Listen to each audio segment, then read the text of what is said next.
Olá a todos, espero que possam estar com saúde nesse momento atípico que nós estamos vivendo, um momento de pandemia. Espero que todos possam estar com a saúde 100% aí. Desejo um novo ano de 2021 para que a gente possa esperar essa vacina aí, para que todos possam estar bem e que posteriormente nós possamos estar voltando ao ambiente de sala de aula.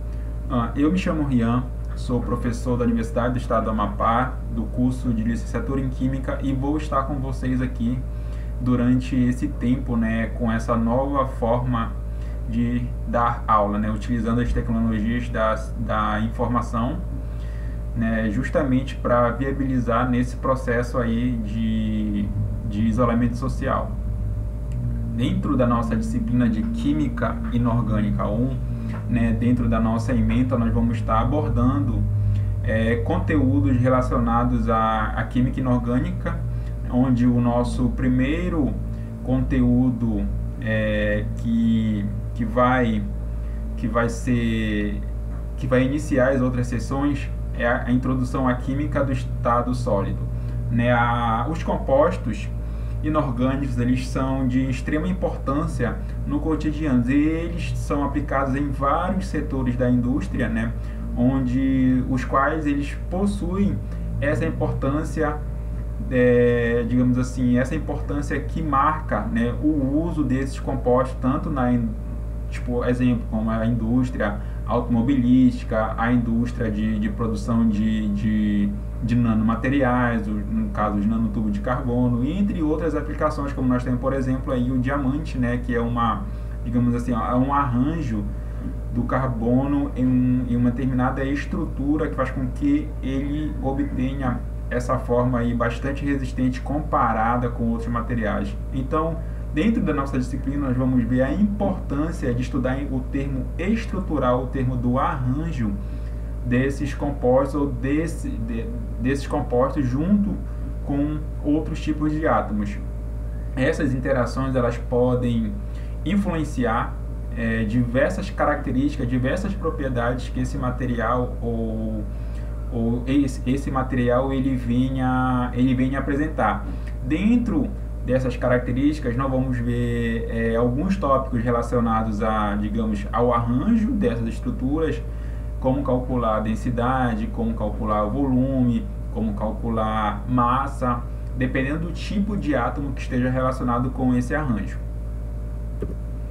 Dentro desse contexto, da introdução à química do estado sólido, nós vamos ver alguns materiais, alguns conceitos relacionados a alguns materiais cristalinos, dentro das quais nós vamos ver, digamos, a estrutura fundamental, que no caso a estrutura elementar desses materiais, e a partir daí nós vamos observar como esses átomos eles vão estar organizados dentro de um espaço tridimensional. Essa organização ela se dá considerando alguns sistemas cristalinos, alguns átomos eles têm essa forma bem definida, já outras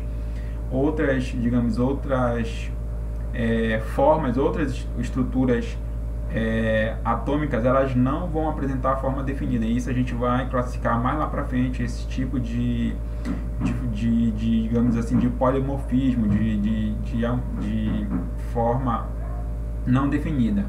Considerando também alguns, dentro dos materiais cristalinos, nós vamos ver alguns cálculos relacionados, considerando a classificação dos átomos para calcular a densidade e definições das quais são importantes para que a gente tenha noção e tenha base de como, digamos, no processo de formação desse sistema cristalino, os átomos eles vão se rearranjando, e a partir daí nós vamos observar algumas características que são específicas de cada átomo, considerando essa associação, E também nós vamos ver algumas características relacionadas ao polimorfismo e algumas formas alotrópicas de alguns átomos que eles se apresentam.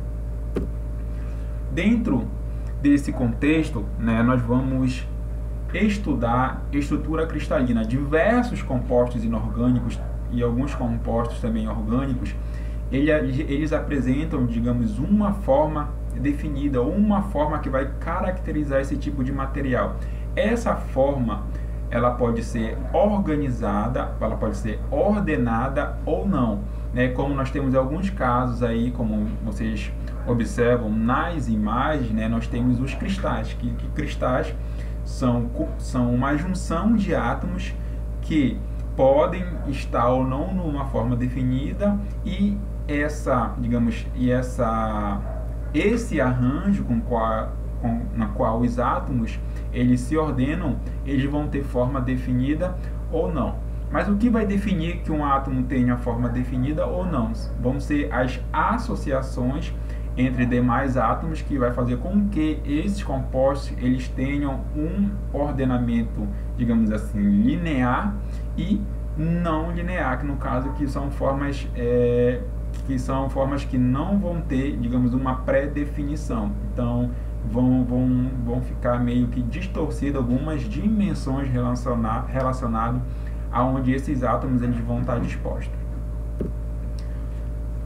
Dentro dessa temática, então a gente, né, tem esse questionamento, né, o porquê estudar o arranjamento atômico. Porque o arranjamento atômico ele é de fundamental importância para a gente entender dentro de uma forma mais complexa, como os átomos eles vão estar ordenados e quais características vão ser fundamentais para que esses átomos eles venham, digamos assim, venham se aderir para formar estruturas, digamos, complexas, estruturas simples, considerando esse ordenamento. Por exemplo, o magnésio e berílio, que tem a mesma estrutura e se deformam muito menos que ouro e prata, que tem outra estrutura cristalina. Então, apesar de um conjunto de átomos estarem associados, mas, digamos assim, em determinado período, determinado fator influenciou para que ele mude essas características químicas e que eles podem apresentar uma estrutura cristalina diferente. Mas por que isso acontece? Porque algumas propriedades desses materiais, eles, digamos assim, eles apresentam a mesma composição, só que o ordenamento dos átomos é diferente. Então, esse ordenamento diferente vai fazer com que eles tenham estrutura cristalina diferente. Como alguns casos, né, digamos, de compostos cerâmicos, de compostos poliméricos. Então, basicamente, essa denominação ou esse arranjo do qual os átomos participam, ele vai influenciar muito considerando a estrutura cristalina. Então, digamos assim, um grande exemplo que nós temos hoje no cotidiano é a utilização de fibra ótica. No caso, a fibra ótica são, digamos assim, são conexões feitas a partir de silício que fazem com que a luz ela se propague, não? Então, um determinado fluxo de informações ela se propaga dentro da fibra ótica, que faz com que essa distância de propagação ela propague uma distância, digamos, longa em um pequeno período de tempo. Isso faz com que esse fluxo ele chegue em determinado local. Então, digamos, um dos exemplos. Outros exemplos nós temos também os nanotubos de carbono, né, que são arranjos de carbono, né, que possuem uma característica comparada com outros materiais de serem menos densos, né? Então eles têm um peso relativamente menor comparado com os outros materiais e outras formas também. Nós temos as cerâmicas, que são muito utilizados aí para a questão de alguns fornos, né, que são utilizados cerâmica, o forno Muflon, que é um exemplo, né, que é um material que é muito resistente a aumento de temperatura, que no caso não sofre deformação. Então todos esses materiais eles têm uma importância aí também, e os átomos que formam esses materiais. Então, justamente por esse contexto que é importante a gente estudar, digamos assim, as características e propriedades no caso dessas estruturas cristalinas, ou desses materiais que formam as estruturas cristalinas.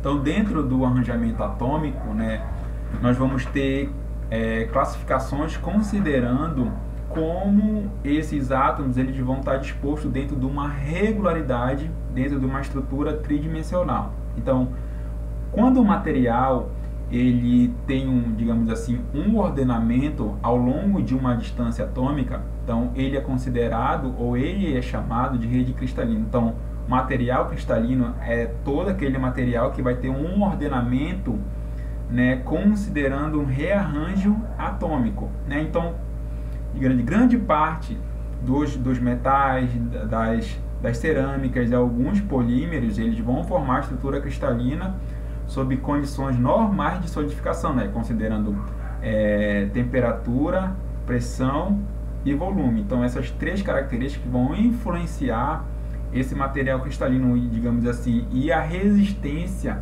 desse material cristalino.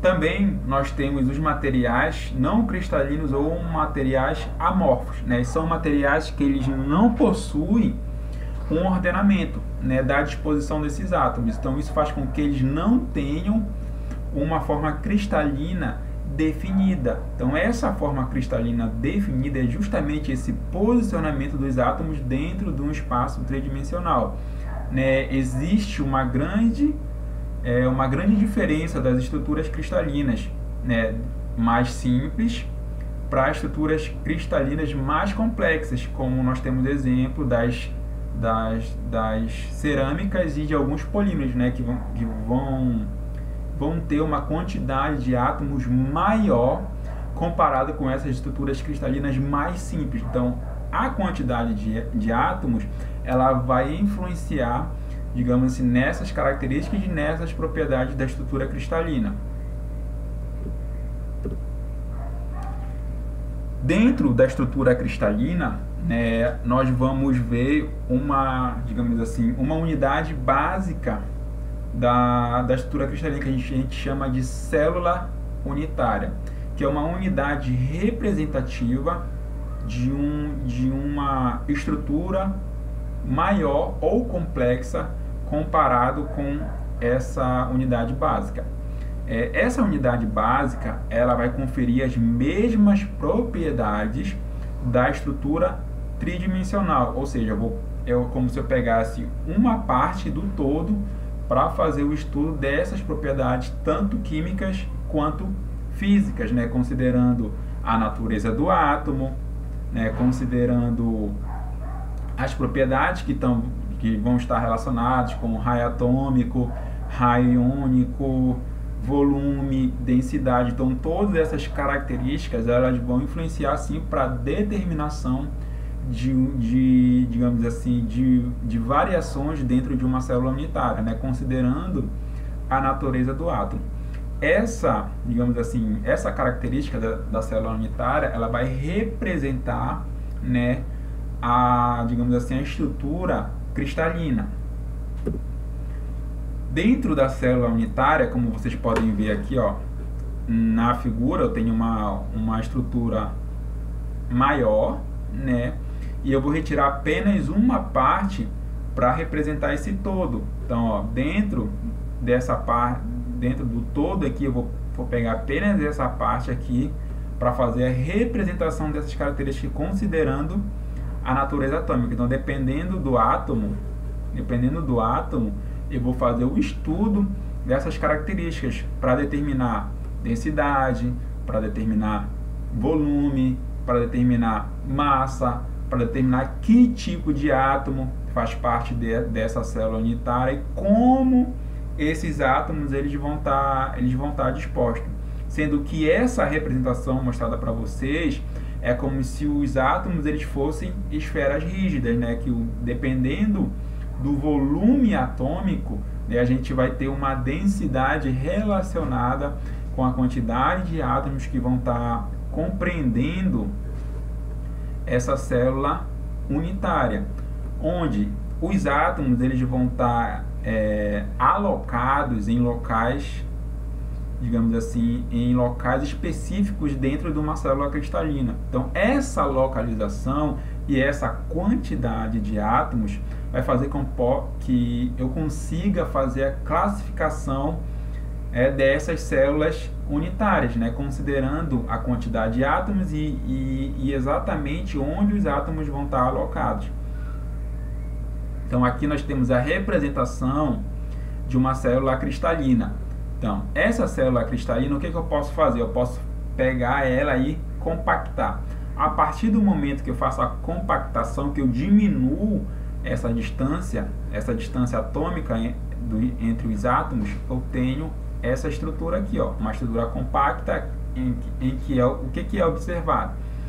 A gente observa aqui que existe espaço vazio entre os átomos, né, espaços não preenchidos. Então, tudo isso, né, dentro digamos assim, dentro de um estudo atômico, né, eu consigo determinar com exatidão o espaço que vai ser, digamos assim, que vai ser o espaço que os átomos estão ocupando, e também eu consigo calcular o espaço vazio que está, né, que tem entre os átomos. Dentro do estudo de célula unitária, nós vamos ter a estrutura cristalina dos metais. Digamos assim, a estrutura cristalina, ela é uma estrutura que vai compreender uma determinada quantidade de átomos, né? Esses átomos, eles vão estar, digamos assim, eles vão estar próximo de átomos vizinhos, e a partir daí a gente vai ter um empacotamento atômico, que seria a quantidade de átomos suportada por essa célula cristalina. Então, a partir daí, desse empacotamento, dessa compactação atômica, eu consigo classificar as estruturas cristalinas como sendo as estruturas cúbicas, as estruturas hexagonais. As estruturas cúbicas, né, a gente consegue fazer essa diferenciação considerando o quê? A quantidade de átomos suportada pela célula cristalina. E assim a gente vai observar também essas características para hexagonal compacta. Então, dentro de uma estrutura cristalina, digamos assim, essa estrutura cristalina ela vai definir como os átomos vão estar alocados, né, preenchendo esse volume dentro da célula cristalina. Pode existir restrições na quantidade de átomos? Sim, né, dependendo da estrutura cristalina, ela vai suportar uma determinada quantidade de átomos. E também a quantidade de átomos que vão estar próximos, que a gente chama de átomos vizinhos, né? E esses átomos vizinhos, eles são importantes para que a gente tenha um parâmetro, né, para calcular a propriedade dentro da célula cristalina, dentro da célula unitária. O primeiro sistema que nós vamos estar estudando dentro daqui do nosso conteúdo é o sistema cúbico, né? O sistema cúbico, ele existe em 3 subtipos, né? Nós temos o cúbico simples, o cúbico de corpo centrado e o cúbico de face centrada, né? Dentro das nossas regras de abreviações, nós temos o CS, que é o cúbico simples, o CCC, cúbico de corpo centrado, e o CFC, cúbica de face centrada. E mais lá para frente, né, essas abreviações a gente vai estar meio que adotando esse tipo de nomenclatura.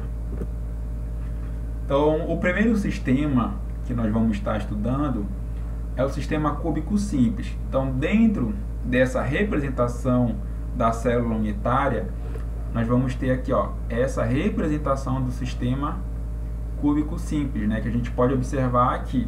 Nós temos um cubo e os átomos representados como sendo as esferas rígidas nas arestas dos cubos, no caso nas arestas desse cubo, né? Como se trata de uma estrutura geométrica, então o cubo, então todas as dimensões do cubo, elas são iguais, né? Então essas arestas dentro da química inorgânica, ele é definido como um parâmetro de rede. Esse parâmetro de rede, digamos assim, essa dimensão ela vai estar relacionada com o raio atômico, ou seja, a natureza do raio que nós vamos estar observando a representação desse sistema cúbico simples. Né? Uma consideração a ser feita para entender assim o quantitativo de átomos digamos que suporta cada sistema cúbico, a gente tem que ter a seguinte noção, ó.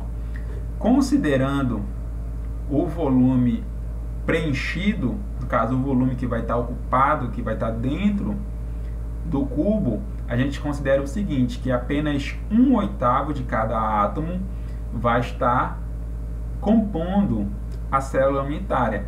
Então, ó, é como se nós tivéssemos essa representação do volume que vai estar dentro da célula unitária. Então, se já que eu tenho 1, 2, 3, 4, 5, 6, 7, 8 átomos em cada aresta, como apenas 1/8 de cada átomo vai estar dentro da célula unitária, então eu tenho exatamente um átomo, né? Digamos assim, se eu tomar como base, eu tenho apenas um átomo representando essa célula unitária. Se eu pegar e fazer a compactação dela. Então, nesse caso aqui, ó, é como se eu tivesse apenas um único átomo dentro dessa célula unitária. Então, ó, se a gente for observar o sistema cúbico simples, ele comporta apenas um átomo, né? Se eu pegar 1 vezes 1/8, se eu pegar 8 vezes 1/8, eu vou ter apenas um único átomo. Então, aqui nós já temos, digamos assim, a primeira definição, né, para a classificação do sistema cúbico simples, né, considerando essa quantidade específica de átomos. Então, para esse modelo aqui, eu tenho apenas um único átomo. Números de coordenação para o sistema cúbico simples. Número de coordenação dentro da química inorgânica é a quantidade de grupos vizinhos que estão próximos a esse átomo central, ou esse átomo correspondente, que ele vai estar fazendo essa interação junto com outros grupos vizinhos. Então, considerando o sistema cúbico simples, né, nós temos o número de coordenação 6, quer dizer que próximo de um átomo eu vou ter 6 outros átomos vizinhos, né, considerando duas células unitárias, para fazer digamos assim, esse quantitativo para saber o número de coordenação para esse sistema cúbico. Então, dentro do parâmetro de rede, nós vamos fazer uma relação, né, do raio, considerando a natureza do átomo, para o sistema cúbico simples. Então, nesse caso aí, nós vamos fazer uma dedução para fazer a relação parâmetro de rede e raio, né? Claro que esse raio vai depender muito do tipo de átomo que a gente vai estar trabalhando. Ele vai influenciar, no caso, cada átomo tem um raio específico, né?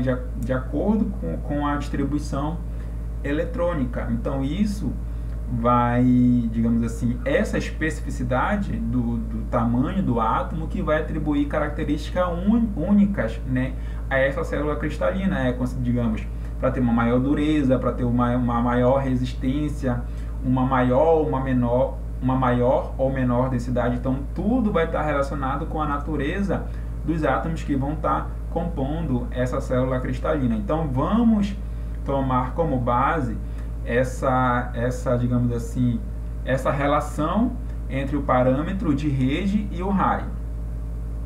Dentro das características, né, nós vamos ter a seguinte definição.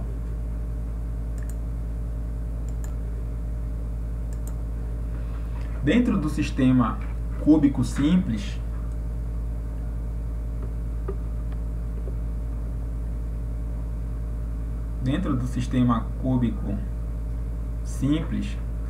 nós vamos ter essa compactação dos átomos, conforme eu mostrei nos slides anteriores para vocês, né? Essa compactação, ela se dá da seguinte forma. Então, como se trata de um sistema cúbico, Então todos esses lados aqui, ó, eles são, todas essas dimensões aqui, ó, elas são iguais.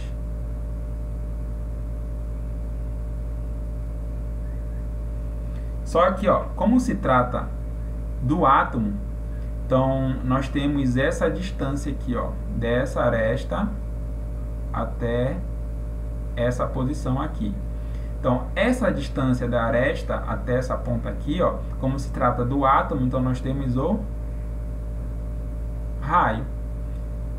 Como é o mesmo átomo que compõe, então logo essa distância daqui para cá também é R. Então, ó, nós temos com base o quê? Que o parâmetro de rede é igual a 2 vezes o raio. Então, dependendo do átomo, nós vamos ter um raio específico para esse átomo. Como se tratando de digamos, de uma forma geométrica, né, nós temos o cubo, então a gente pode calcular o volume desse cubo, sim ou não? Sim, né? Então nós temos o seguinte, que o volume de qualquer cubo é a área da base vezes a altura. Então a área da base nós temos A vezes A ao quadrado, vezes a altura A, nós temos a aresta elevado ao cubo. Então nós podemos calcular o volume de qualquer cubo utilizando essa expressão aqui, ó. Só que agora nós vamos calcular o volume, né, de um sistema cúbico simples. Só que nós vamos considerar o parâmetro de rede e o raio específico de cada átomo que vai estar compondo essa célula unitária. Então, nesse caso aqui, nós temos a seguinte definição, ó, que o parâmetro de rede é 2 vezes o raio. Então, nós temos aqui, ó, então nós temos o seguinte, que é o parâmetro de rede ao cubo é igual 2 vezes o raio elevado ao cubo. Então, o volume do sistema cúbico simples é 2 ao cubo, que é 8, R ao cubo, R ao cubo. Então, aqui, ó, eu consigo determinar o volume de uma célula unitária cúbica simples, considerando o raio do átomo. Então, se eu souber o átomo, automaticamente eu sei o valor do raio. Eu faço substituir aqui o valor, sendo que esse volume vai depender muito da unidade que nós vamos estar trabalhando, né? Geralmente a unidade ela é centímetro cúbico, né? Justamente essa digamos assim, essa unidade ela é comum, né, para a gente determinar a densidade. Então, considerando esse valor, considerando essa expressão aqui que a gente deduziu, nós podemos utilizar para calcular o volume de uma célula unitária cúbica simples. Então, nós temos aqui essa definição para poder calcular esse volume, né? Fazendo essa definição, né, a gente tem o seguinte método.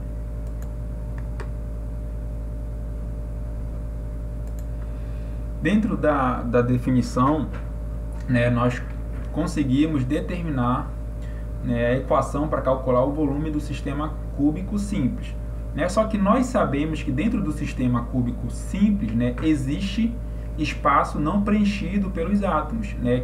Esse espaço não preenchido, né, eles vão influenciar, digamos assim, né, no valor da densidade. Mas a gente pode calcular o quanto de espaço ocupado pelos átomos nós temos dentro do sistema cúbico simples.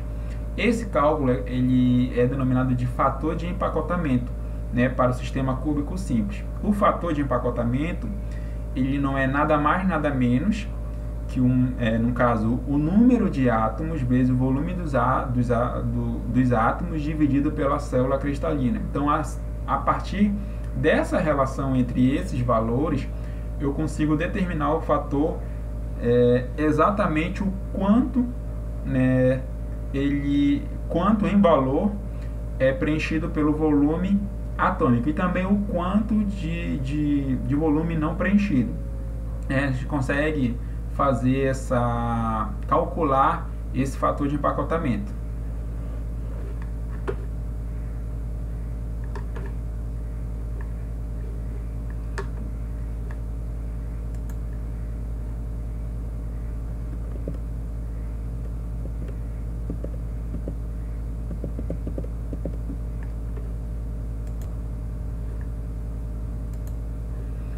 Então, considerando o sistema cúbico simples, nós vamos calcular esse fator de empacotamento, né? Vamos lá. O fator de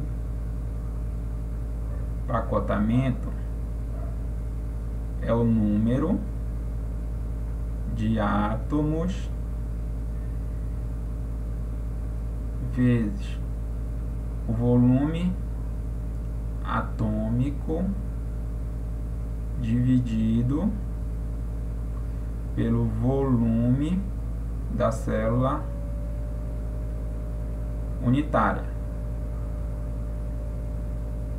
Então, para o sistema cúbico simples, o quantitativo de átomos é quanto? Então, o número de átomos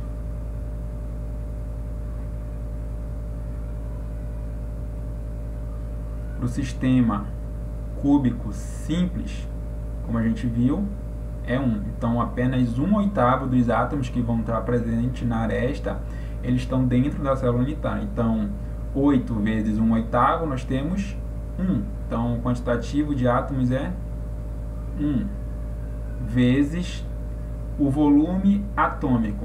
Como é que eu calculo o volume atômico? Considerando o átomo como sendo uma esfera maciça. Então, nesse caso aqui, a gente tem o seguinte, ó. Então, o volume atômico é igual a 4/3 de πr ao cubo, que no caso aqui seria o volume, considerando o átomo uma esfera, dividido pelo volume da célula cristalina, no caso o volume do sistema cúbico simples, que é 8R ao cubo.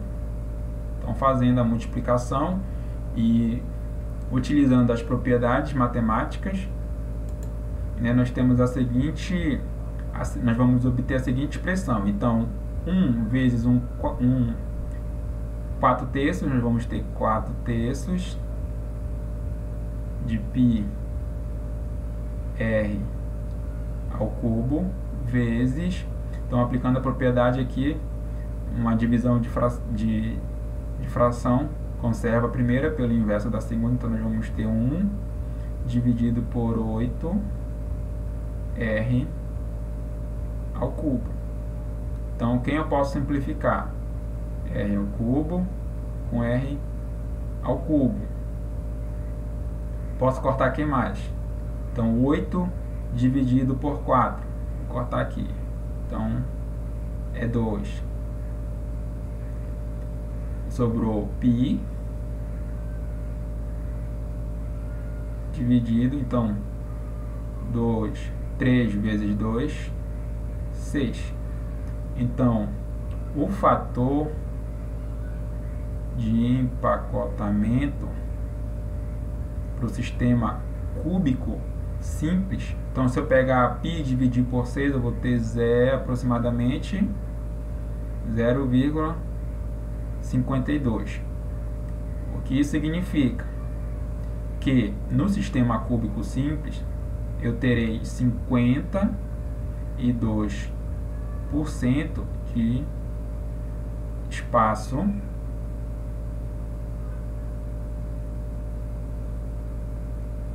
ocupado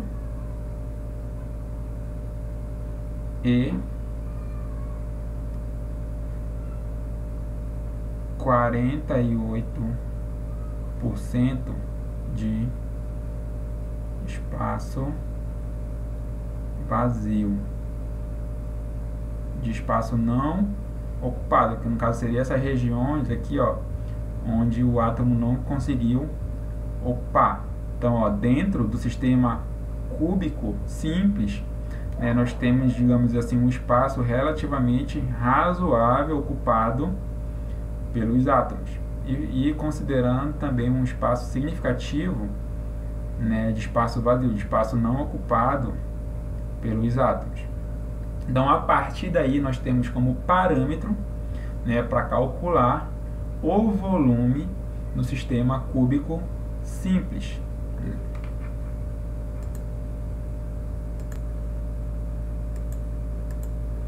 Então, conforme nós aplicamos as definições, né, nós obtivemos os valores de fator de empacotamento, que no caso aí, né, aplicando e fazendo a substituição dos valores, né, a gente conseguiu obter, né, a gente observou que aplicando as operações matemáticas, né, nós vamos ter digamos, um fator de empacotamento de 0,52 ou 52%, né, de espaço ocupado para o sistema cúbico simples.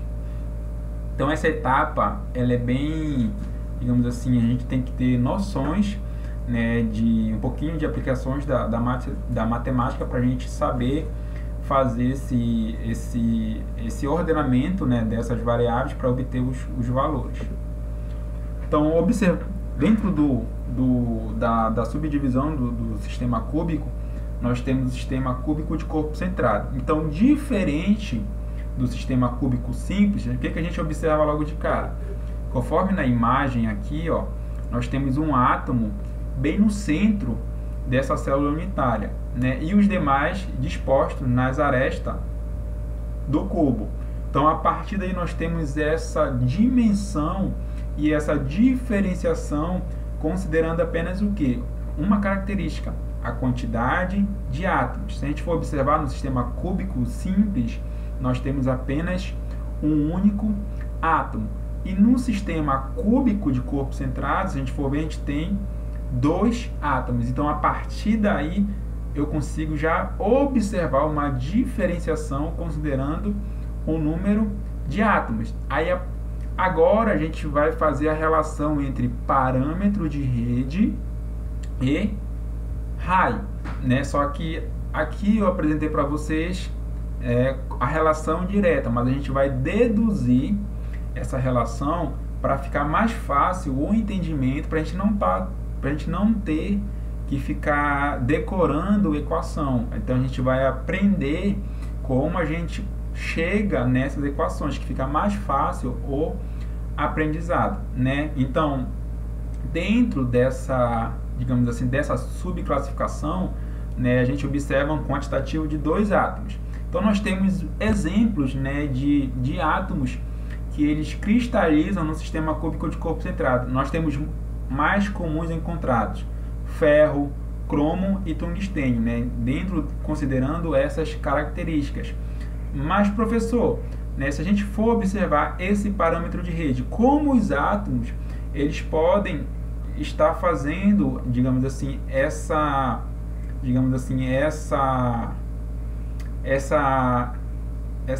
disposição deles dentro da célula unitária. Então, dependendo da natureza dos átomos, eles vão se ordenar de modo em que eles fiquem com uma maior estabilidade. E essa forma é exatamente esse arranjo que eles formam, né? Essa forma de menor energia. Então, agora a gente vai ver como a gente chegou na relação parâmetro de rede e aresta.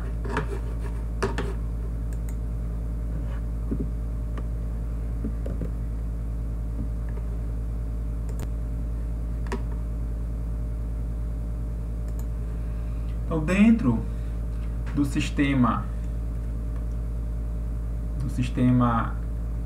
cúbico de corpo centrado, né, nós temos essa disposição dos átomos considerando o sistema, né, essa compactação dos átomos. Então, aqui nós temos a representação da célula unitária e a célula unitária compactada, né, diminuindo a distância desses átomos. Então diferente da célula da cúbica de corpo centrado, que nós só tínhamos os átomos, essas partes dos átomos na aresta, agora nós temos um átomo central e outros átomos fazendo essas interações com eles. Então vamos tomar como base, né, esses átomos para poder fazer a relação do parâmetro de rede, né, do nosso A e do nosso A. Então, se a gente tomar como base, digamos assim, pegar os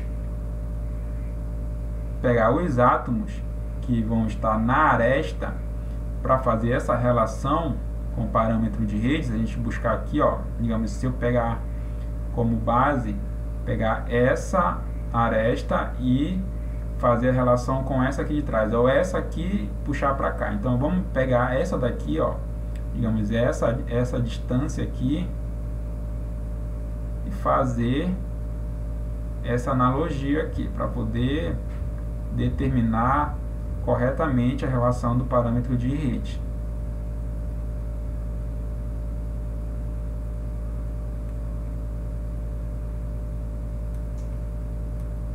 Só apagar aqui que o desenho não ficou perfeito.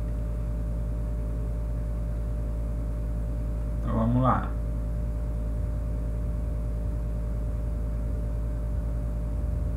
Então nós vamos ter essa formazinha geométrica aqui para poder fazer a relação do parâmetro de rede com o raio, né, considerando essa distância aqui. Então, se eu pegar essas distâncias e compactar, eu vou ter essa forma geométricazinha aqui. Então, eu vou colocar bem aqui do lado, só para a gente melhor compreender.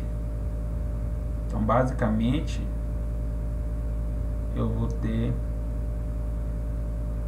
essa formazinha aqui geométrica, né, onde essa distância, aqui nós vamos, se observar, ó, nós temos a diagonal do cubo, mas se a gente observar bem aqui, ó, essas distâncias aqui, elas vão estar relacionadas com o raio. Então essa distância daqui para cá, ela é R.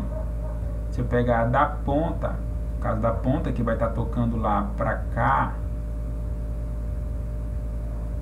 ela é 2R, e daqui para cá ela é R. Então ao total, ó, essa diagonal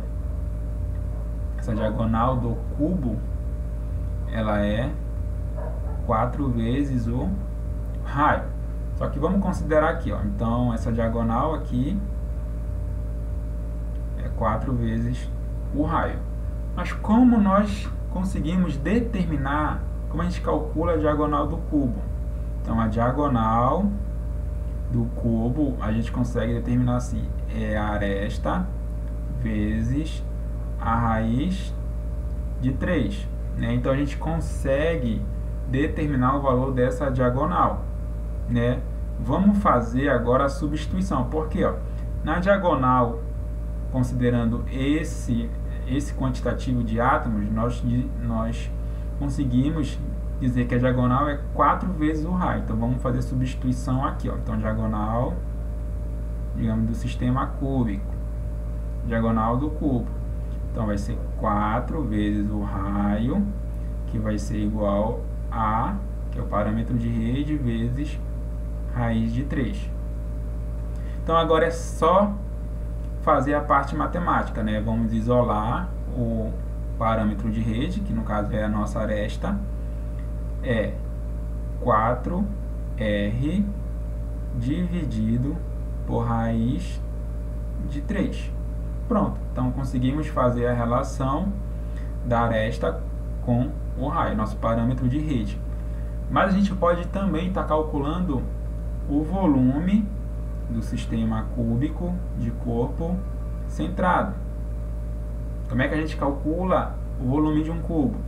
É a aresta elevado ao cubo, só que o valor da aresta a gente já tem aqui, ó. Então, o volume do sistema cúbico de corpo centrado é 4R dividido por raiz de 3. Só que tudo isso elevado ao cubo. Então, vamos lá. 4 ao cubo. 4 elevado ao cubo. 64. R ao cubo dividido por raiz de 3 elevado ao cubo. Nós vamos ter 3 raiz de 3. Então, a gente já conseguiu, né, a equaçãozinha para determinar o volume da estrutura cúbica de corpo centrado. E a gente também pode estar utilizando essa equaçãozinha para mais lá para frente a gente determinar o fator de empacotamento para o sistema cúbico de corpo centrado, né? O fator de empacotamento, nesse caso aqui que nós vamos estar observando, ele vai estar relacionado com, digamos assim, com o quantitativo de átomos, o volume da célula unitária e o volume atômico.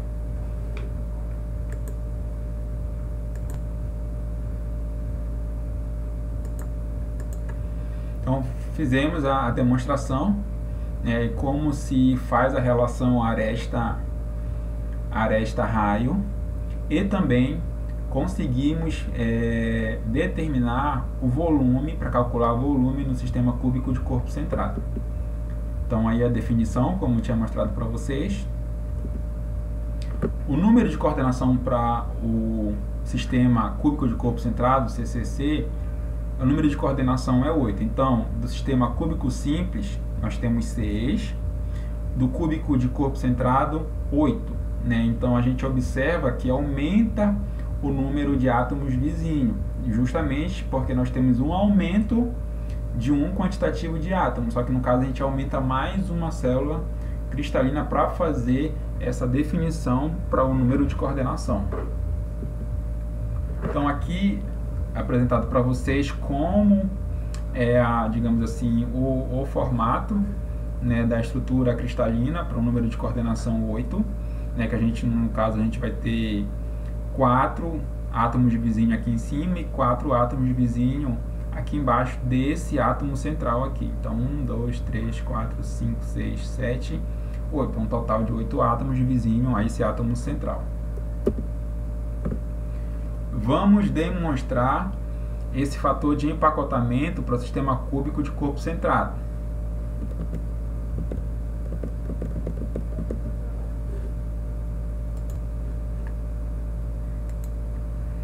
Então, vamos calcular esse fator de empacotamento do sistema cúbico de corpo centrado. Então, o fator de empacotamento, número de átomos vezes volume atômico dividido pelo volume da cúbico de corpo centrado. Número de átomos. Então, se a gente for observar, a gente tem os 8, né, que apenas 1/8 vai estar dentro da que a gente tem 1, mais o átomo central, 12. Então, ao total, nós vamos ter 2 átomos para o sistema cúbico de corpo centrado, vezes o volume atômico, que é o 4 terços de πr ao cubo, dividido pelo volume do sistema cúbico de corpo centrado, que a gente já calculou aí, que é 64 R ao cubo, dividido por 3 raiz de 3. Então, aplicando aí as propriedades matemáticas, então 2 vezes 4, 8 terços de πr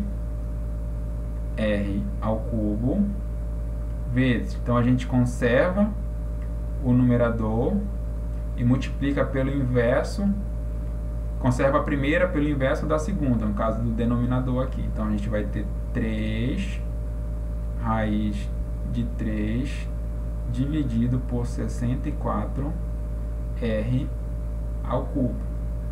Então eu posso estar cortando aí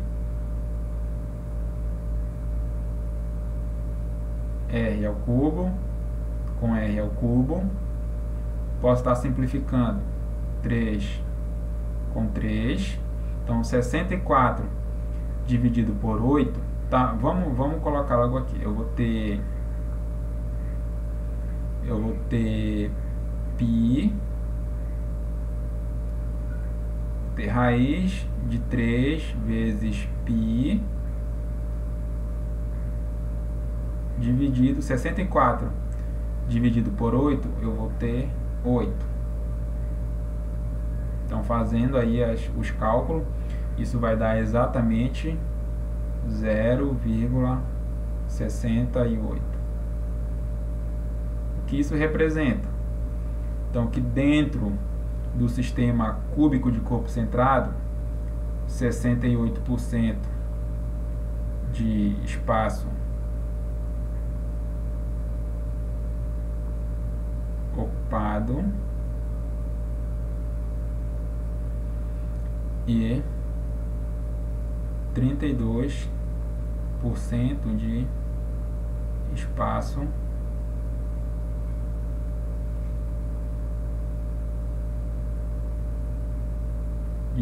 vazio.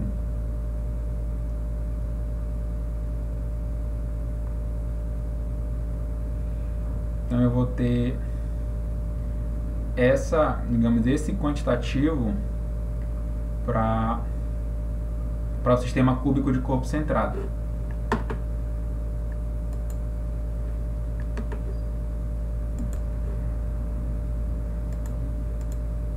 Então, dentro do sistema cúbico, né, nós fizemos a substituição, considerando o número de átomos, volume dos átomos, volume da célula unitária. Então, a gente obteve um fator de empacotamento de 0,68, que corresponde a 68% dos átomos do espaço do cubo ocupado e 32% do espaço não ocupado, no caso do espaço vazio, que a gente observa essa diferenciação do sistema cúbico simples para o sistema cúbico de corpo centrado. Então, o aumento da quantidade de átomos automaticamente digamos assim, é proporcional ao aumento do espaço ocupado. Então, quanto mais átomos, mais espaço ocupado. Como já tinha apresentado para vocês, a gente fez a relação aresta-parâmetro de rede. Alguns exemplos aí de metais que são encontrados com a estrutura cúbica de corpo centrado. A gente passou aqui para o sistema cúbico de face centrada. Então, dentro do sistema cúbico de face centrada, a gente observa já um aumento significativo do número de átomos. A gente observa que, ao contrário do sistema cúbico de corpo centrado, a gente não tem mais o átomo no centro do cubo. A gente observa o quê? Que agora os átomos eles estão no centro da face do cubo. Então, nós vamos ter, como o cubo ele tem 6 lados, então automaticamente eu vou ter 6 átomos nas faces, fora os átomos que vão estar presentes na aresta do cubo. Então, aqui nós temos 6. Tá, mas aí, como é que vai ficar esse quantitativo agora, professor? Se vocês observarem aqui na figura ao lado, a gente consegue ter digamos assim, um comparativo para verificar esse quantitativo do número de átomos. Para o sistema cúbico de face centrada, segundo a definição, 50% dos átomos que vão estar na face, eles vão estar compreendidos dentro da célula unitária. Então, se a gente tem 6 lados, então 6 lados, então 50% dos átomos eles vão estar compreendidos dentro da célula unitária. Então só tenho 6, metade, 3. Então mais os átomos que vão estar na aresta do cubo. Então eu vou ter 1/8, né? 1/8 vezes 8 eu vou ter 1. Então eu vou ter 3 mais 1, 4. Então aí eu já tenho um quantitativo de átomos, né? Para a gente for comparar no sistema cúbico.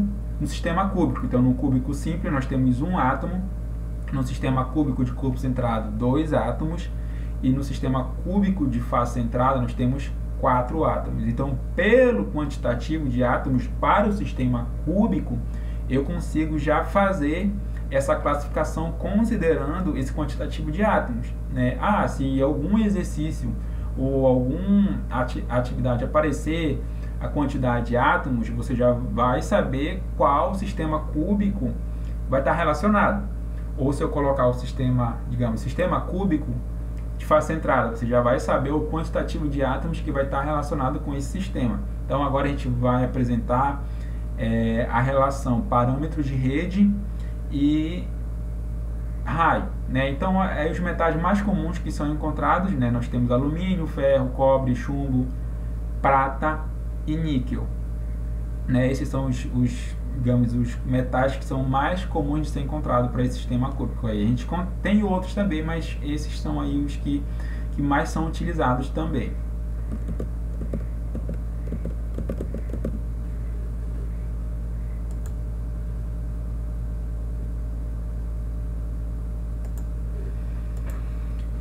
Vamos determinar a relação aresta-raio para o sistema cúbico de face centrada.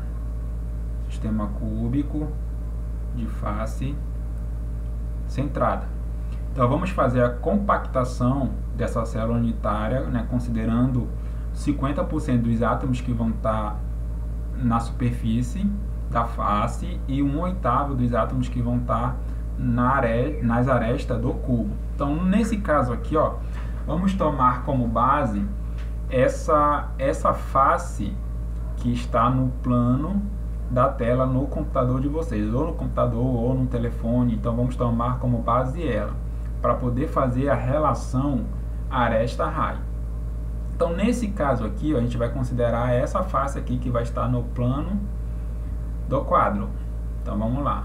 Então vamos tomar essa distância dessa aresta até essa outra aresta aqui. Então, essa distância daqui para cá, a gente já sabe que é R. Então, essa distância daqui para cá é 2R, né? Se a gente for observar aqui, então nós temos o diâmetro desse raio aqui, que o diâmetro é 2 vezes o raio. Então, essa distância daqui também é R. Então, nós vamos ter essa distância aqui, que é o nosso parâmetro de rede, né? E nesse caso aqui nós vamos ter essa distância aqui também, que é o nosso parâmetro de rede. Então a gente formou esse triângulo aqui. Então vamos fazer a representação dele aqui.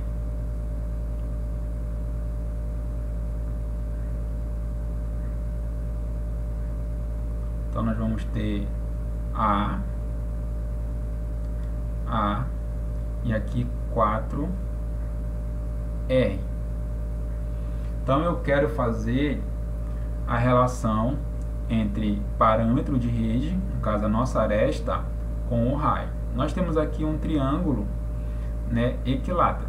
Nesse caso aqui, vamos aplicar a teoria de Pitágoras, que ela diz o seguinte, que a hipotenusa ao quadrado, que no caso aqui é o nosso, que é essa distância daqui para cá, o nosso 4R. Então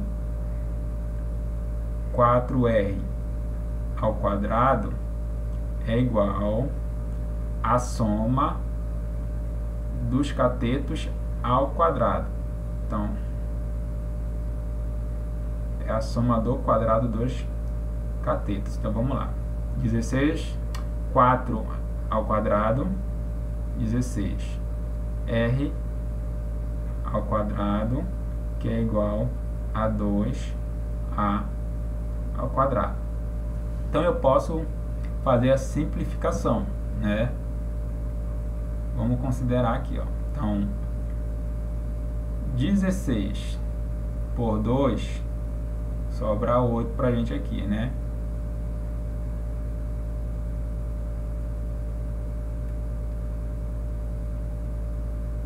Então eu vou ter 8 R ao quadrado, que vai ser igual a 2A. Então a nossa aresta, vou apagar aqui. Então a nossa aresta é igual a raiz quadrada de 8R ao quadrado. Então nós vamos ter o seguinte, vou só abrir aqui. Então 8 é 4 vezes 2 vezes R ao quadrado. Então raiz quadrada de 4, 2. Raiz quadrada de R, R. Então vou ter 2R raiz de 2. Então consegui aqui o parâmetro de rede. Vamos calcular o volume. Então, o volume do sistema cúbico de face centrada, que é o parâmetro de rede elevado ao cubo. Então, nós vamos ter 2R raiz de 2 elevado ao cubo. Então, 2 ao cubo, 8. Raiz de 2 elevado ao cubo é 2. Raiz de 2 vezes R ao cubo. Então, 8 vezes 2, 16 R ao cubo, raiz de 2. Então, vamos deixar esse valor aí. Agora, vamos calcular o fator de empacotamento para o sistema cúbico de face centrada. Então, o fator de empacotamento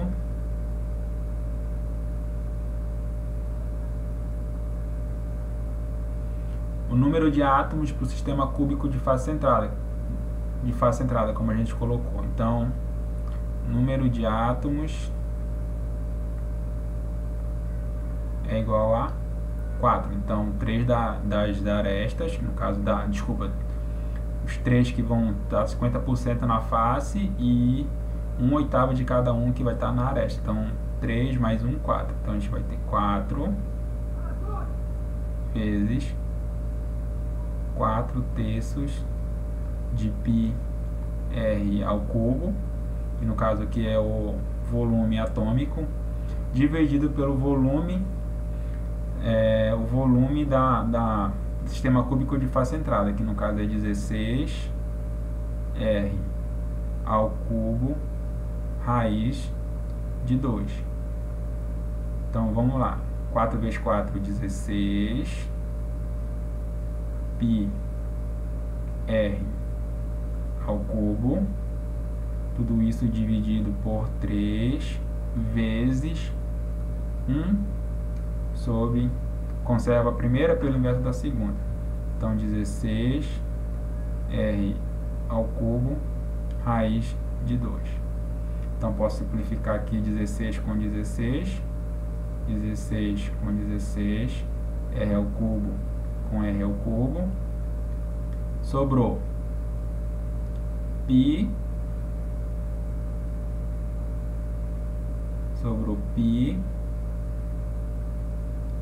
dividido por 3 raiz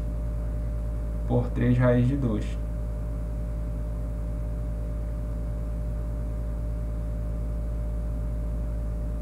Por 3 raiz de 2. Quanto é que dá esse valor? Se a gente for observar, esse valor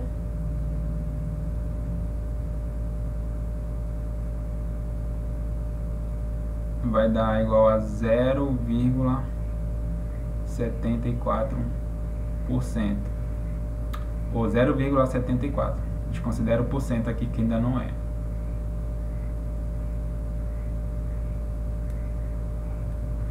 Então eu vou ter, o que isso diz? Que eu vou ter 74% do espaço ocupado e 36%,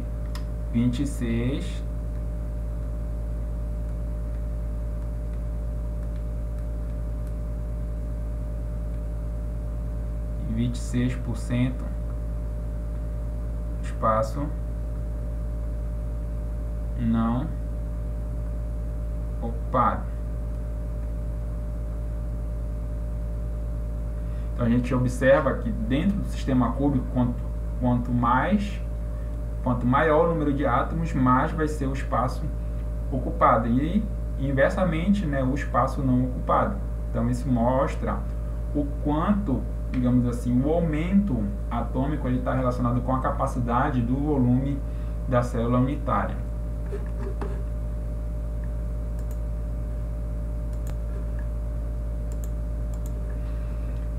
Para o sistema cúbico de fase centrada, se a gente observar, né, o número de coordenação, ele é o número de coordenação 12. Então 12 átomos vão estar vizinho desse átomo central.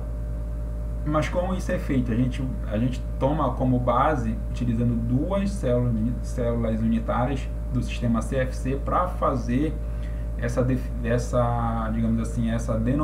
definição do número de coordenação. Então, nesse caso, nós temos o número de coordenação 12. Então, ó, o número de coordenação 12 aqui, ó, para o sistema CFC. Então, os átomos vão ter 6 átomos vizinhos em cima e 6 embaixo, né, que dá um total de 12. Então, aí a gente observa como esses átomos eles vão estar relacionados e como eles vão estar arranjados dentro do... Como a gente vai ver o arranjo desse sistema cúbico de fase centrada.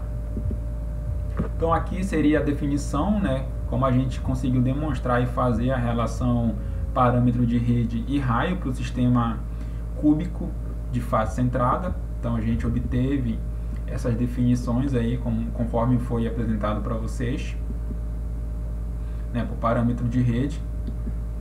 Então, a gente determinou também um fator de empacotamento para o sistema cúbico de fase centrada, que é 0,74, que é 74% de espaço ocupado e 26% de espaço vazio, no caso de espaço não ocupado pelos átomos.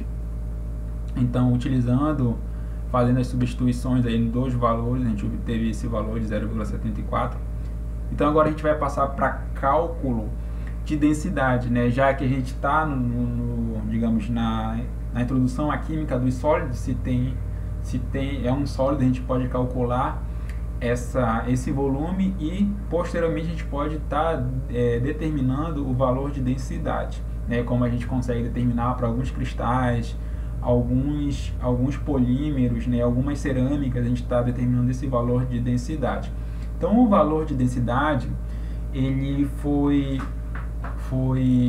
utilizar digamos assim, essa forma de estar determinando a densidade diferente dos líquidos, né, que a gente observa que para os líquidos a gente usa uma outra expressão, mas essa expressão ela foi obtida a partir do estudo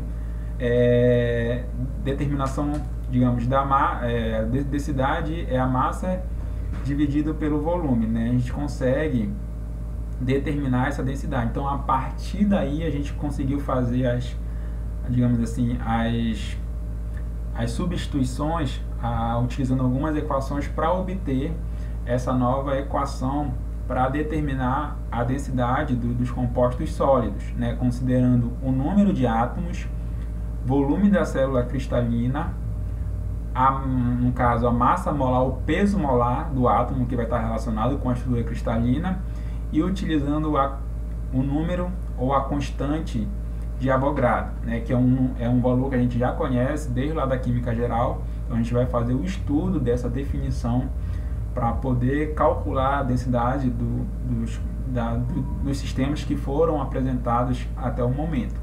né? Então vamos lá. Então nós temos aqui que o ρ, que é a densidade é igual ao número de átomos da célula unitária vezes a massa molar, o peso molar, o peso atômico, dividido pelo volume da célula unitária vezes a constante de Avogadro. Então, a partir dessas relações, eu consigo determinar a densidade, que é esse rhozinho aí. Então, um exemplo aqui. Vamos determinar, exemplo 1. O cobre tem um raio atômico de 0,128 nanômetros, ou 1,8 angstrom. Uma estrutura CFC, um peso atômico de 65,5 grama-mol. Vamos calcular a densidade do cobre. Então vamos lá tomar como base. Então nós temos a seguinte definição, né, considerando os valores que foram apresentados. Então vamos lá. Vamos fazer a resolução.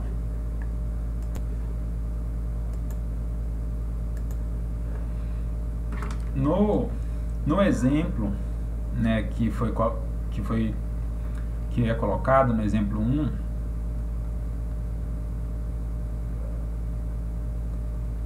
a gente vai determinar a densidade do cobre, né? Só que no exemplo a gente vai precisar anotar os valores que foram colocados aí.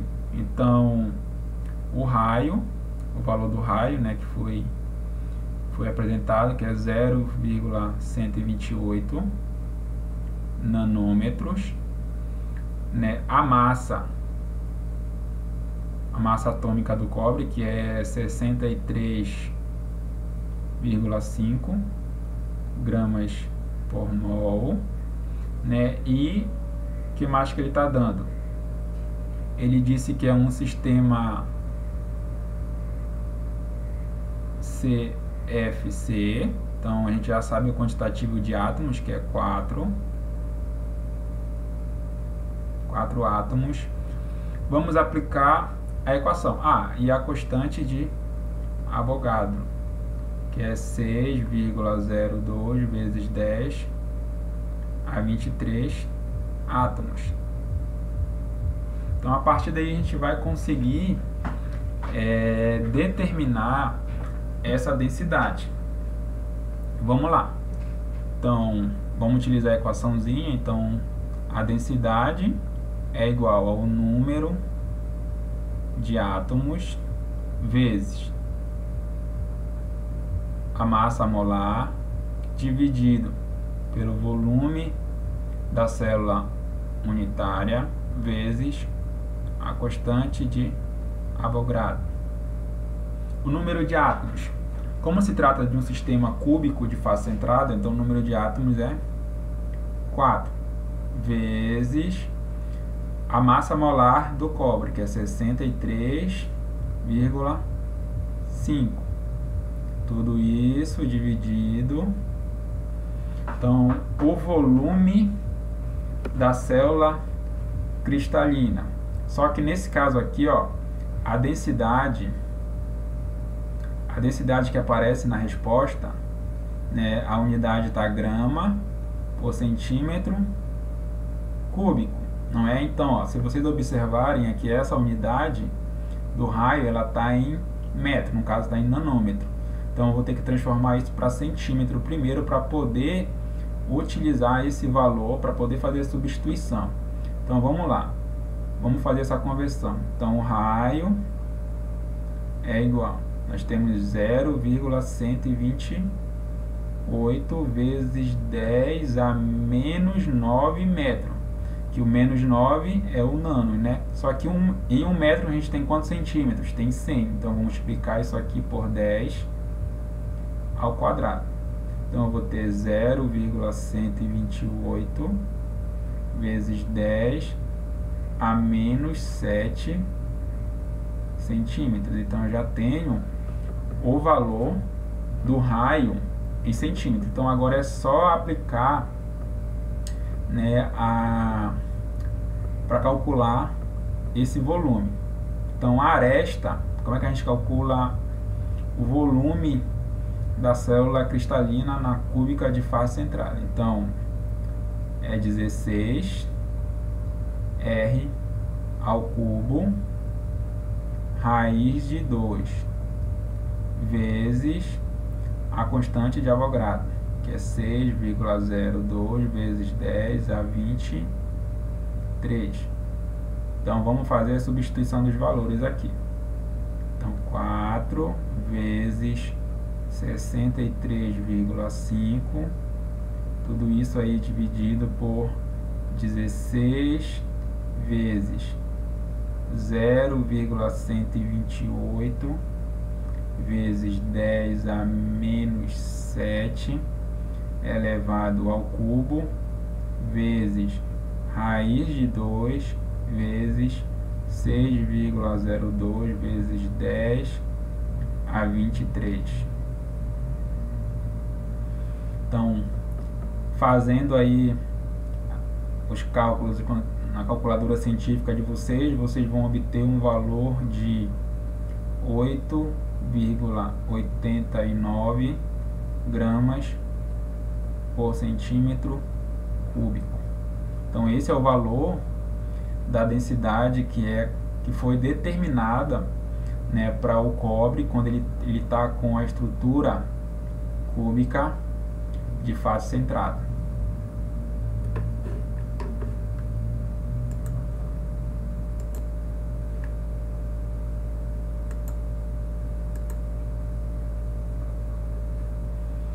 Então, resolvido o exercício, vamos passar. Então, no exemplo 2, nós vamos calcular a densidade do ferro quando ele está na estrutura cúbica de face centrada, na estrutura cúbica de corpo centrado. Então, nós vamos considerar esses dois estados, né, de estrutura cristalina do ferro, né? Só que o que vai diferenciar uma estrutura para outra? A quantidade de átomos de ferro. Então, automaticamente vai ter um raio associado, né, a essa distância atômica, considerando esses dois tipos de estrutura do ferro. Então, vamos lá calcular.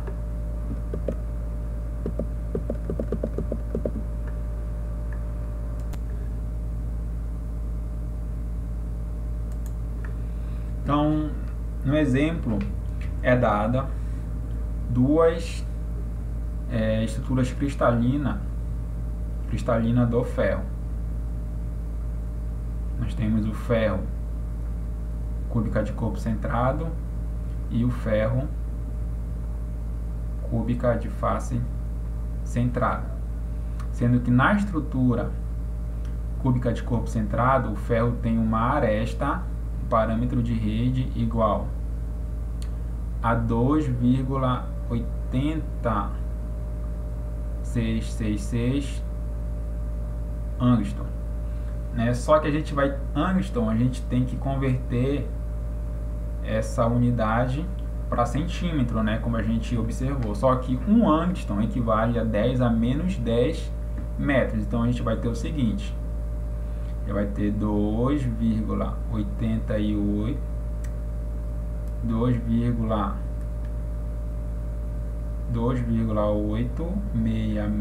vezes 10 a menos 10 metros. Vamos multiplicar, né, por 10 ao quadrado para ficar em centímetros. Então a gente vai obter 2,866 vezes 10 a menos 8 centímetros. Então a gente já transformou a aresta para centímetro.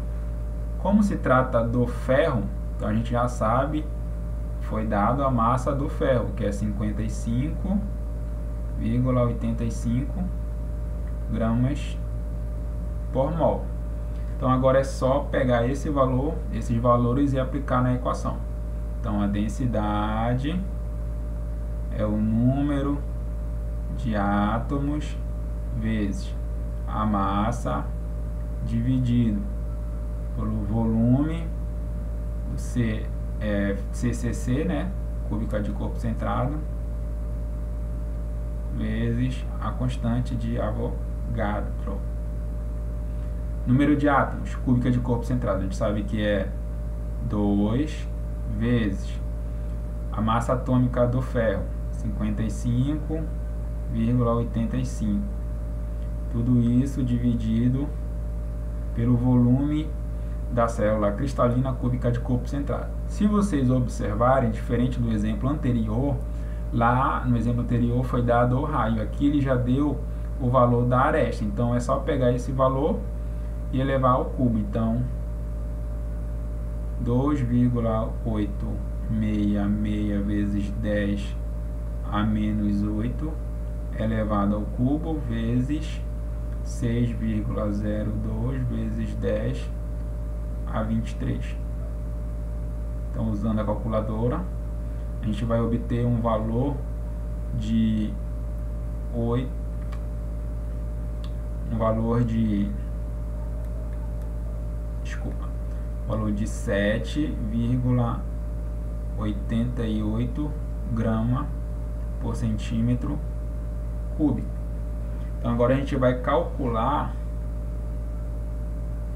a densidade para o ferro cúbica de corpo centrado. Então a gente vai ter o 1 e o 2. Então ferro CFC. Então a densidade, número de átomos para o sistema cúbico de fase centrada, 4 vezes o valor da massa atômica do ferro, 55,85. Tudo isso dividido volume cúbico de corpo de fase centrada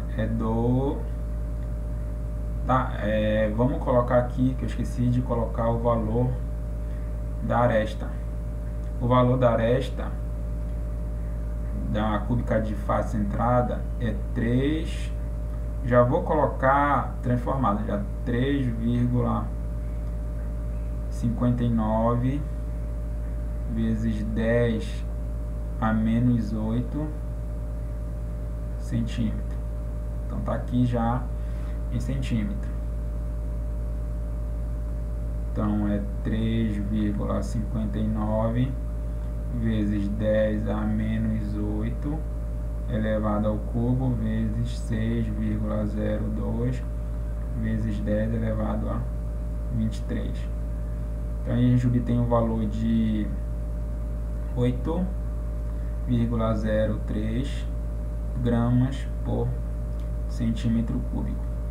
Então a gente observa um aumento, né, na densidade do ferro quando ele está no estado cúbico de fase centrada. Então a gente tem um aumento do número de átomos, um aumento do espaço ocupado e uma diminuição no espaço não ocupado pelos átomos. Então, consequentemente, né, nesse estado, o ferro ele tem uma densidade maior comparado com o sistema cúbico de corpo centrado.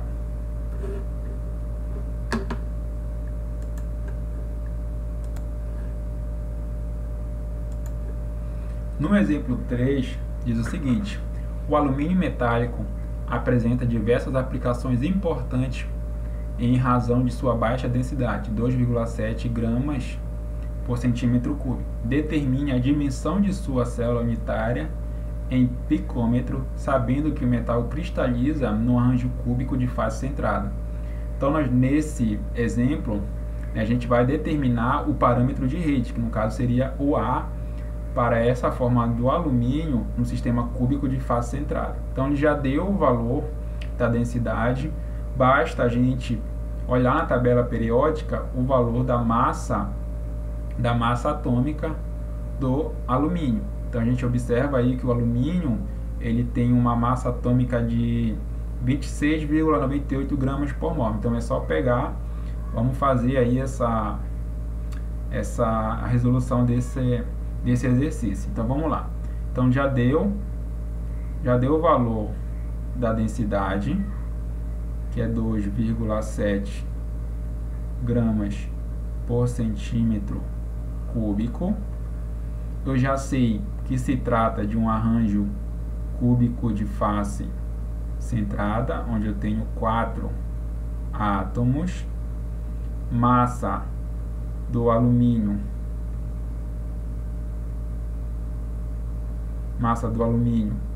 é 26,98 grama por mol. Valor da constante de Avogadro eu tenho, então agora é só a gente calcular, né, o parâmetro de rede. Vamos lá. Então a densidade é o número de átomos vezes a massa dividido, só que já vou colocar assim, ó, o volume do sistema cúbico de face centrada é aresta, é o parâmetro de rede elevado ao cubo, se vocês observarem. Então eu não vou substituir pelo raio, porque nesse caso aqui o raio não vai ser necessário, porque ele está pedindo para a gente calcular a dimensão da célula unitária, no caso seria o parâmetro de rede, essa dimensão do sistema cristalino. Então eu vou colocar aresta elevado ao cubo vezes a constante. Então eu vou só, como tá dividindo, eu vou passar multiplicando, e a densidade eu vou passar dividida. Então vai ficar assim: o parâmetro de rede ao cubo vai ser igual a número de átomos vezes a constante, no caso a massa atômica, dividido pela densidade vezes a constante. Então vamos lá, vou fazer substituição dos valores aqui. Então número de átomos 4 vezes a massa, que é 26,98, tudo isso dividido valor da densidade 2,7 vezes 6,02 vezes 10 elevado a 23. Continuar aqui. Então a aresta é igual a raiz cúbica de 4 vezes 26,98 dividido por 2,7 vezes 6,02 vezes 10 a 23. Então esse valor aí vai ser igual a 4,049 vezes 10 a menos 8 centímetros. Só que eu preciso transformar para metro, porque aqui está em picômetro. Então eu vou pegar isso aqui e pegar esse valor e multiplicar por 10 a menos 2. Então eu vou ter 4,049 vezes 10 a menos 10 metro. Como ele quer em picômetros, eu vou andar com a casa 1, 2 e aumentar o expoente aqui. Então a aresta vai ser igual a 404,9 picômetros. Então tá aqui a aresta, o valor da aresta, né, do alumínio, quando ele está nessa estrutura cúbica de face centrada.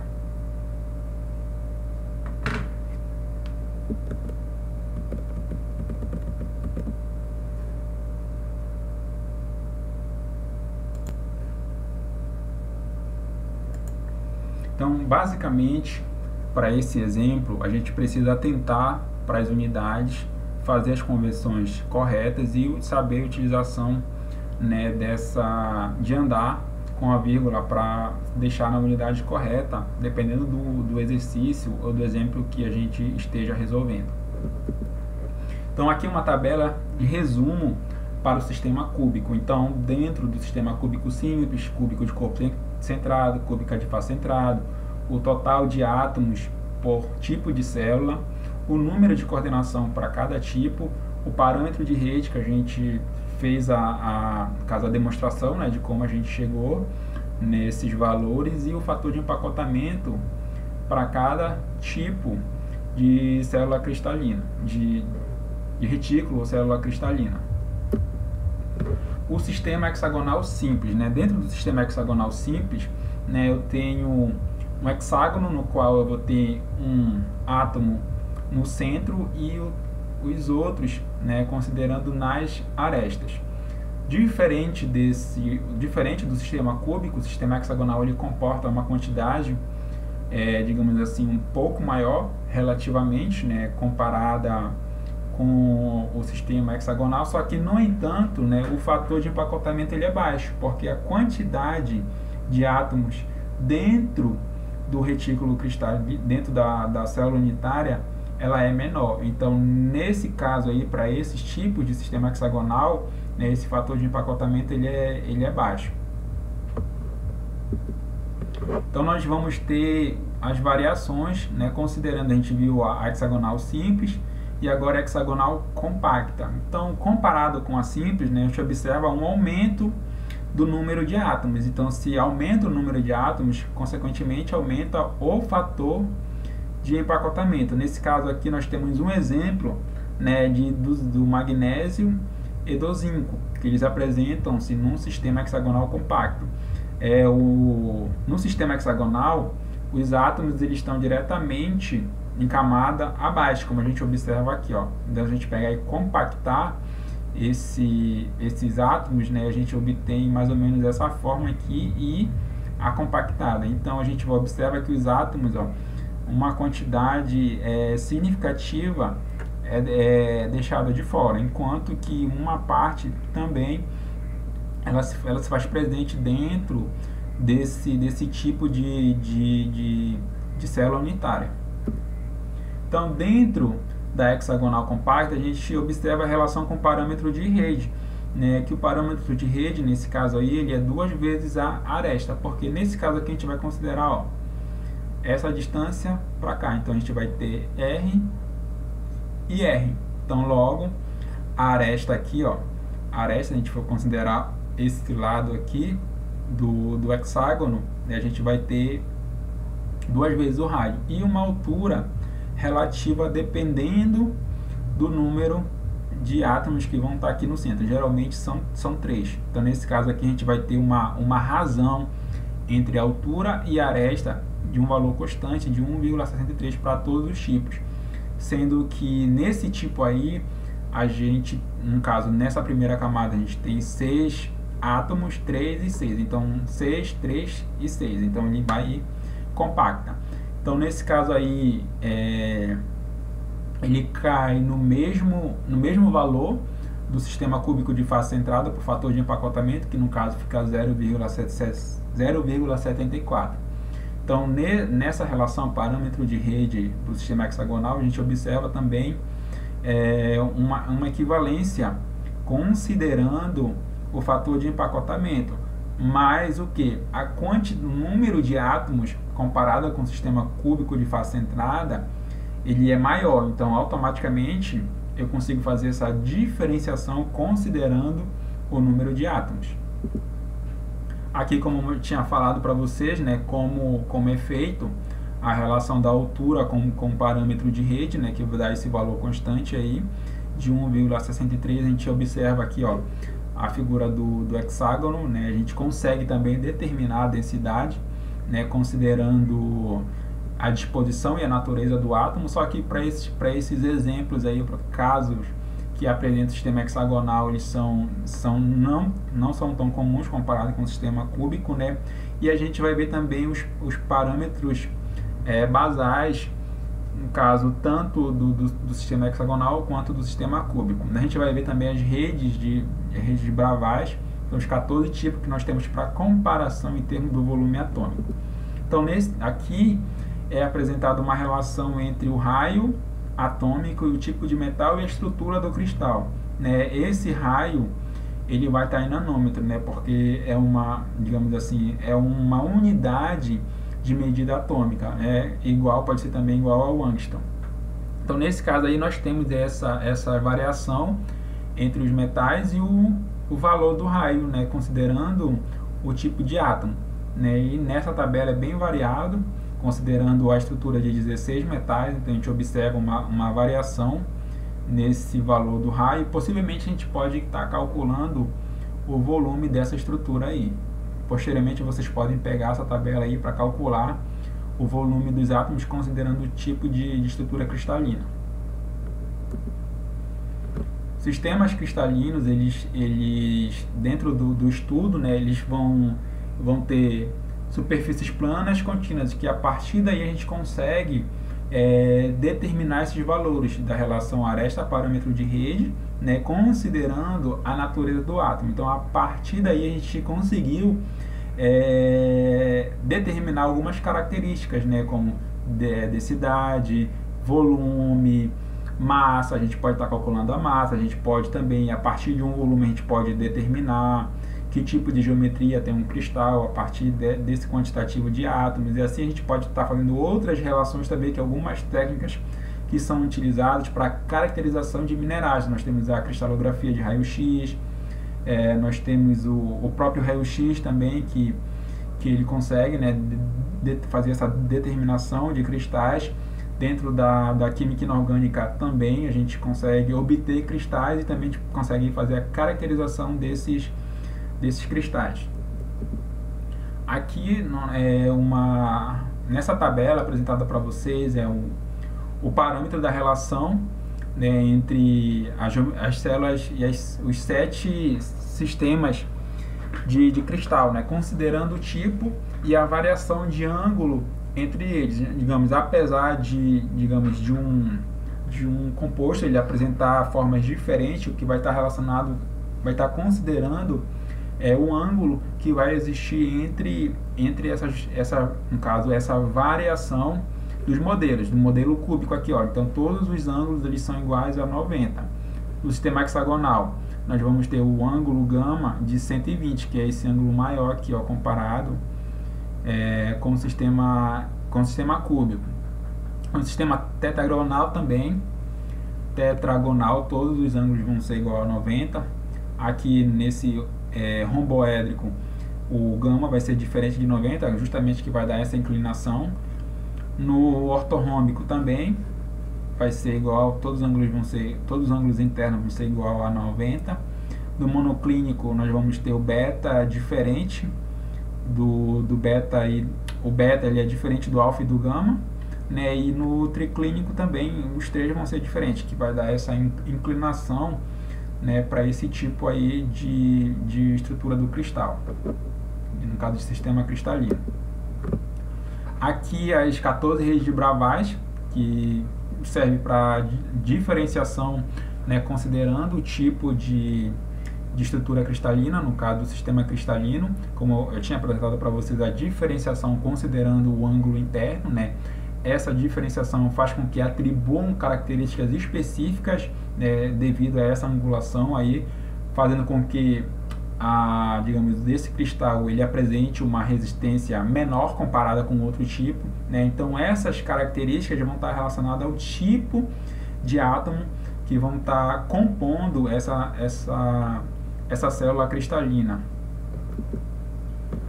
Polimorfismo ou alotropia, a gente tem casos, né, de polimorfismo, que são compostos estruturas, são átomos que apresentam, que podem apresentar mais de uma forma dependendo dependendo da temperatura e pressão. Então se a gente variar a temperatura, variar a pressão, automaticamente esses materiais cristalinos eles vão sofrer deformação. Essas deformações elas influenciam drasticamente na estrutura desses materiais. Pode ocorrer o caso de uma estrutura ela se transformar para uma outra. Um exemplo, uma estrutura, sei lá, do ferro, cúbica de corpo centrado. Então, se eu variar a temperatura e variar a pressão, vai ocorrer uma dilatação, né, digamos, dessa estrutura cristalina. Então essa estrutura cristalina ela pode passar para uma outra forma. Ela pode passar para cúbica de face centrada, ou ao contrário, cúbica de face centrada passar para cúbica de corpo centrado. E assim a gente vai vendo algumas dessas mudanças que elas podem ser essas mudanças elas podem estar acompanhadas da densidade e nas mudanças das propriedades tanto físicas quanto químicas desses materiais.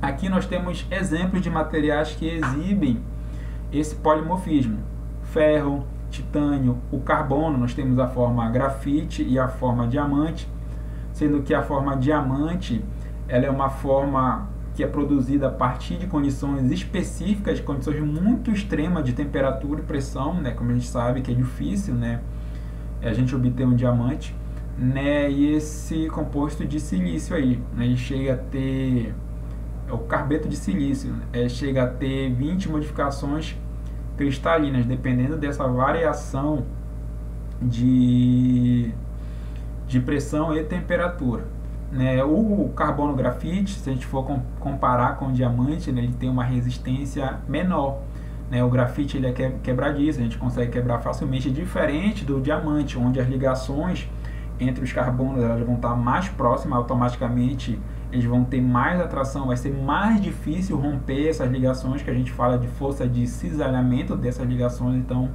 consequentemente, ele vai ter uma resistência maior, vai ser mais dúctil, vai ser menos maleável, né? Então a gente observa essa diferenciação considerando esses tipos de polimorfismo.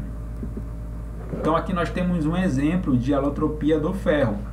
Então o ferro, ele até a temperatura ambiente, né, ele tem uma estrutura cúbica de corpo centrado. Então a partir do momento em que eu faço uma variação do aumento dessa temperatura até 910, ele mantém a temperatura cúbica de corpo centrado, onde ele vai ter, digamos, um raio de 1,241 angstrom.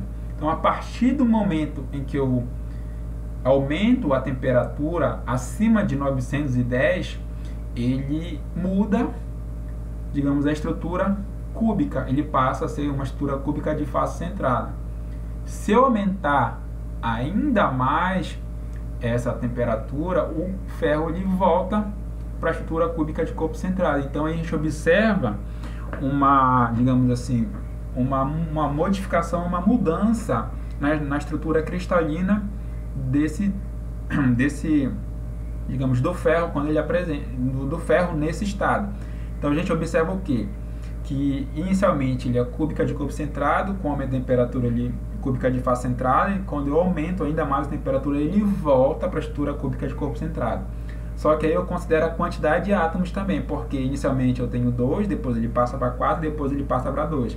Mas só que se você observar, essa conta não bate. Então eu tenho que ter 2 estruturas cúbicas de corpo centrado para formar uma unidade de face centrada, já que eu tenho uma única de corpo centrado, eu tenho 2 átomos. Então, se a gente for observar, isso não bate, né? Porque eu vou precisar de 4 para ele passar para uma estrutura cúbica de face centrada. E, posteriormente, formar 2 cúbicas de corpo centrado, né? Com o aumento da temperatura. A gente vai ver digamos assim, essas transformações quando a gente vê estudos isolados. A alotropia do titânio, nós temos a fase alfa e a fase beta. A fase alfa, ela, digamos, é a fase mais comum da gente encontrar o titânio, né, que ela vai existir até 883 graus Celsius. Né, ela vai apresentar a estrutura hexagonal compacta, como mostrei para vocês, 6,6, compactada, e é uma estrutura mole. Né, só que aí, a partir do momento que eu ultrapassar a temperatura de 883 graus Celsius, essa fase alfa, ela muda para a fase beta. Só que nesse caso aí de uma estrutura hexagonal compacta, ela vai para uma estrutura cúbica de corpo centrado. E é uma estrutura dura, ela é mais rígida comparada com a estrutura hexagonal, porque os átomos eles vão estar mais, digamos assim, mais próximos, essa vai ter uma maior interação com eles, então essa força de interação ela é maior, então automaticamente vai ser muito mais difícil eu romper essas interações comparada com a fase alfa. Então aí a gente entende porque tem estruturas que elas são mais rígidas, mais resistentes, mais compactas do que comparada a outras. Aqui esse exercício, vamos lá. O ferro passa da estrutura cúbica de corpo centrado para a estrutura cúbica de face centrada, 910 graus. Nessa temperatura, os raios atômicos são respectivamente 1,258 angstrom e 1,292 angstrom. Qual a porcentagem de variação, né, de volume percentual provocado pela mudança de estrutura? Então a gente vai observar se essa variação ela é positiva ou ela é negativa. A gente vai fazer os cálculos relativos a calcular o volume dessas estruturas, tanto a cúbica de corpo centrado quanto a cúbica de face centrada. Só que a gente tem que ter fazer uma consideração. Nesse caso, a gente vai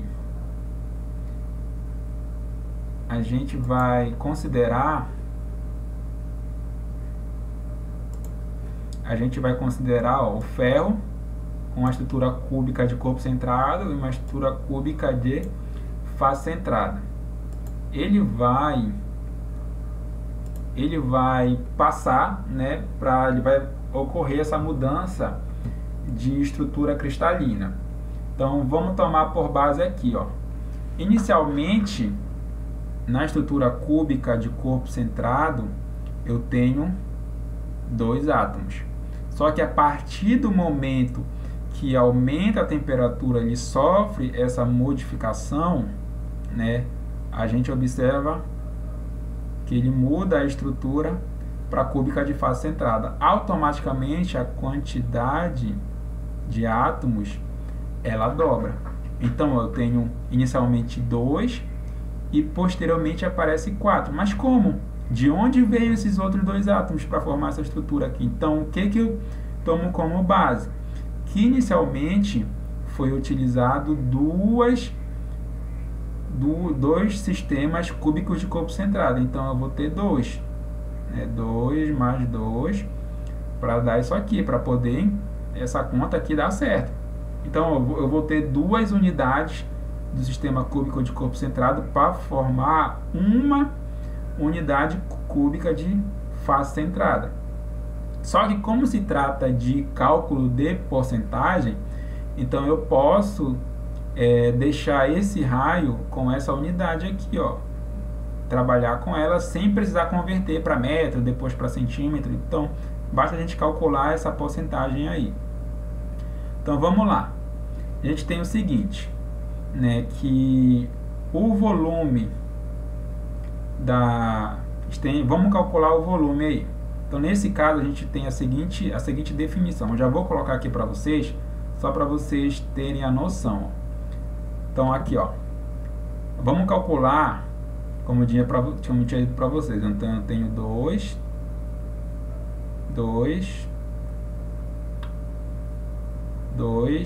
mais 2 para formar aqui uma única com 4 átomos.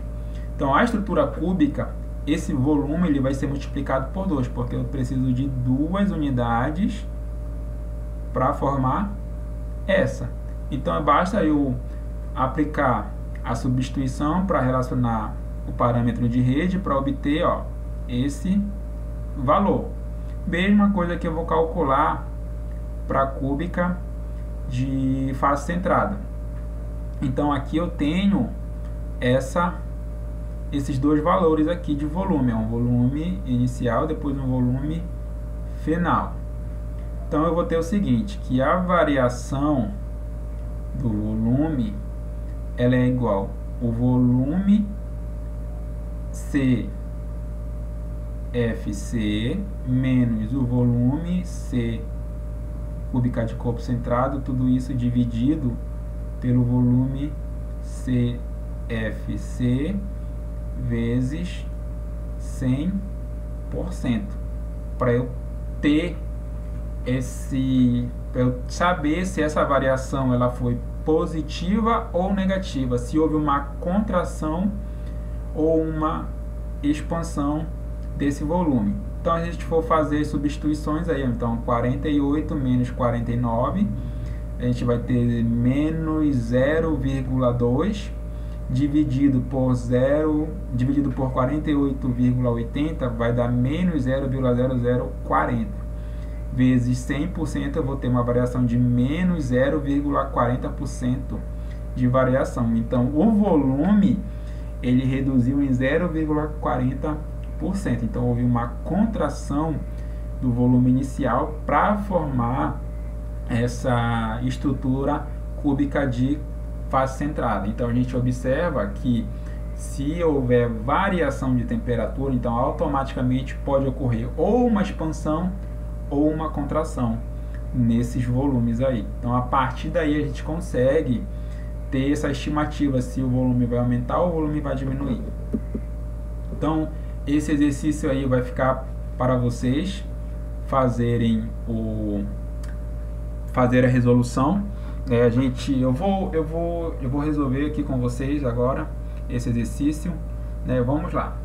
Então, aí ele está mostrando o lantânio, que ele tem uma estrutura cúbica de face centrada abaixo de 865 com uma aresta de 5,37 Angstrom, mas tem uma estrutura cúbica de corpo centrado acima de 865.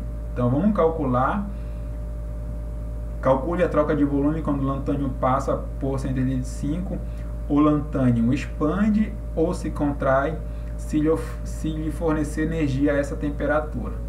Então, vamos lá. Inicialmente, eu tenho 4 átomos e depois tenho 4 e depois eu tenho 2. Então, eu vou formar aqui 2 unidades cúbicas de corpo centrado. Então, eu vou colocar aqui já. Então, vamos lá. Então, volume cúbica de face centrada do lantânio. Vamos lá. Então, como ele já deu a aresta, o parâmetro de rede, basta a gente elevar esse valor ao cubo e fazer o cálculo. Então, vamos lá. Então, fica 5,37 elevado ao cubo. Então, eu vou ter um volume CFC de 152 Angstrom ao cubo e um volume do lantânio 4,26 elevado ao cubo. Então, eu vou ter 77,31. Só que eu preciso de eu vou formar 2 unidades cúbicas de corpo centrado de cada um. Então, vou multiplicar esse valor aqui por 2. Eu vou ficar com 154,62 Angstrom ao cubo. Então, já calculei o volume do lantânio nesses 2 estágios aí.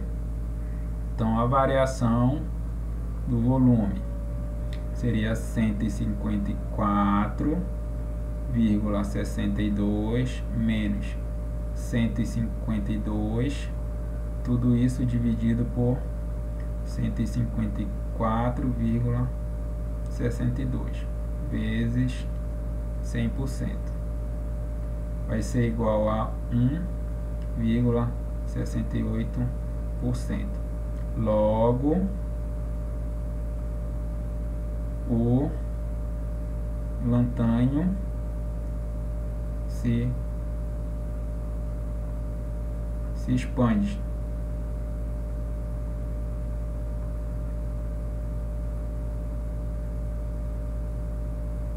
Logo, o lantânio se expande. Então, tem uma expansão no volume do lantânio. Então, basicamente, a gente consegue calcular o volume para saber se vai ocorrer uma expansão ou uma contração. Então, espero vocês na próxima aula compartilhe a nossa aula, curta os materiais que vão estar disponibilizados para vocês aí. Muito obrigado e até a próxima. Tchau!